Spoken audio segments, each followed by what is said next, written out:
experts have more ways to win than beginners do.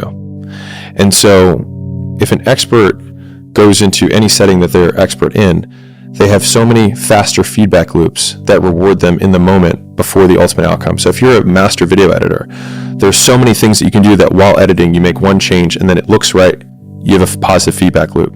And so I think when you're on the start path, you can't look at the outcome as the only positive because you will never make it.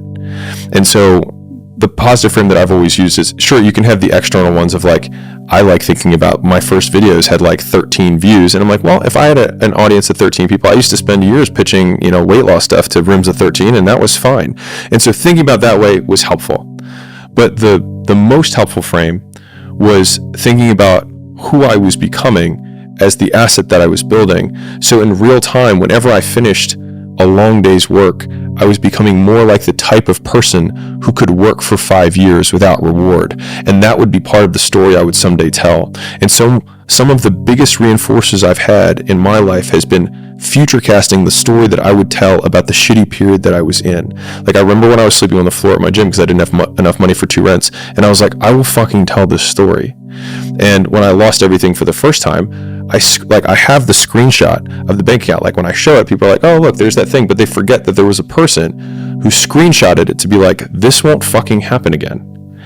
And I think having a larger narrative of where you're ultimately going, one, gives you the vision of knows where he's going, but it allows the dragons that you have to slay along the way, the hard things that you have to overcome, to feed into the larger narrative of the story that you'll someday tell. And so, like, no one ever tells stories about the hero who made it all happen immediately and had no hardships. No one cares, right? Like, okay, you were born to a billionaire.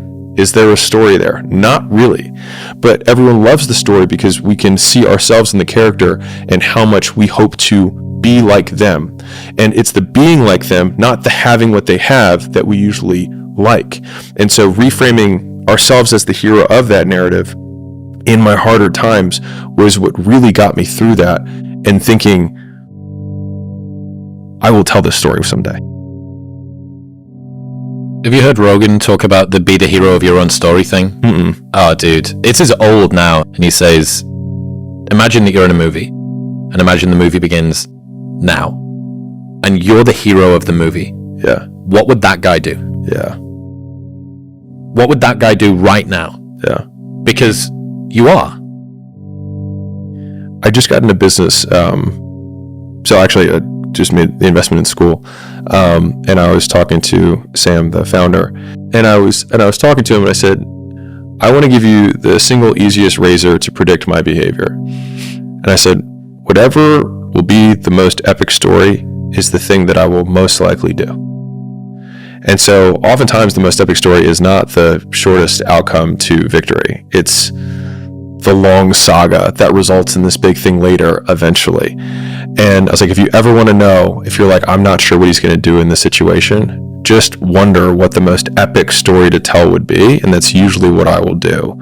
And I don't know if that's self-aggrandizing, but that's genuinely my razor for even making the big decisions about, okay, I'm going to sell gym launch. I'm going to marry Layla. I'm going to slum it and live at the gym. I'm going to fly around and do turnarounds. I'm going to start this whole idea of a media company that just gives exclusively.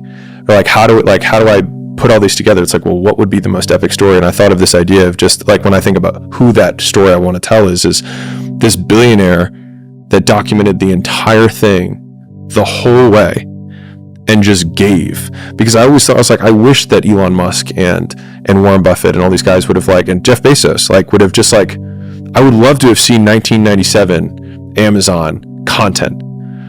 And a lot of the content in terms of it's getting 5 views. It's like, it's okay because when we make it, they're going to come back and watch this. So I don't need them to watch it today.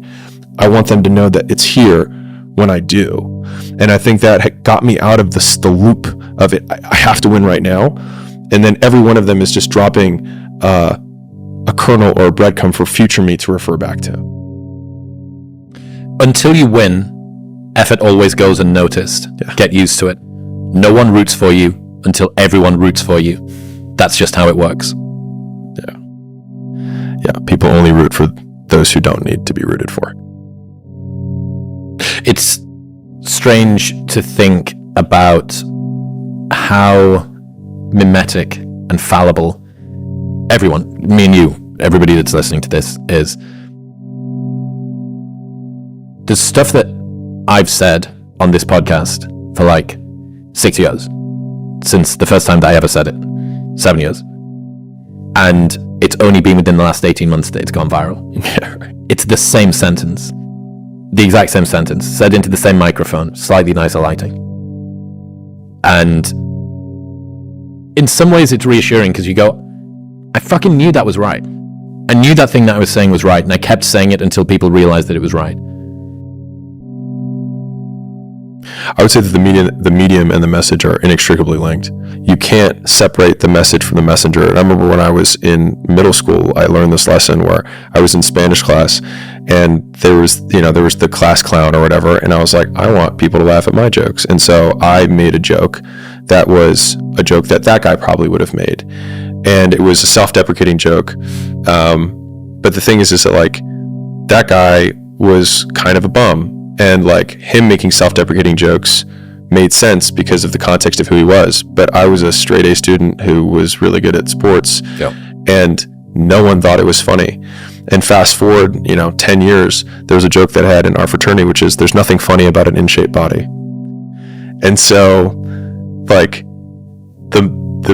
I agree with you in that the medium of the message matters. And so people won't root for you because we use the delivery mechanism usually as a filter for whether we should even trust the source. And so I tell the story of the teacher who's talking about dollar cost averaging into the S&P and giving investing advice. Like they might be like, man, like I give better investing advice than Warren Buffett does. Like he's saying the same thing as me. It's like, and you know what? You're probably right. The only problem is you didn't build Berkshire Hathaway, and so no one gives a shit. And so the thing is that we use someone's evidence and authority as a filter for how little we need to process the information. Because if you're listening to a teacher, you have to then think, okay, can I separate the message from the person? Can I independently analyze this and say, is it good, is it bad? If Warren Buffett says, you should buy this, you don't need to analyze it. You figure he knows more than me, he has more perspective, and I will just take it as fact. And so it's actually lazy consumption. And so the hard work is getting to the point where you have the evidence that people are willing to feel safe agreeing with you. And the only way for them to feel safe agreeing with you is for you to disagree with them for a very long period of time until you prove that you're right.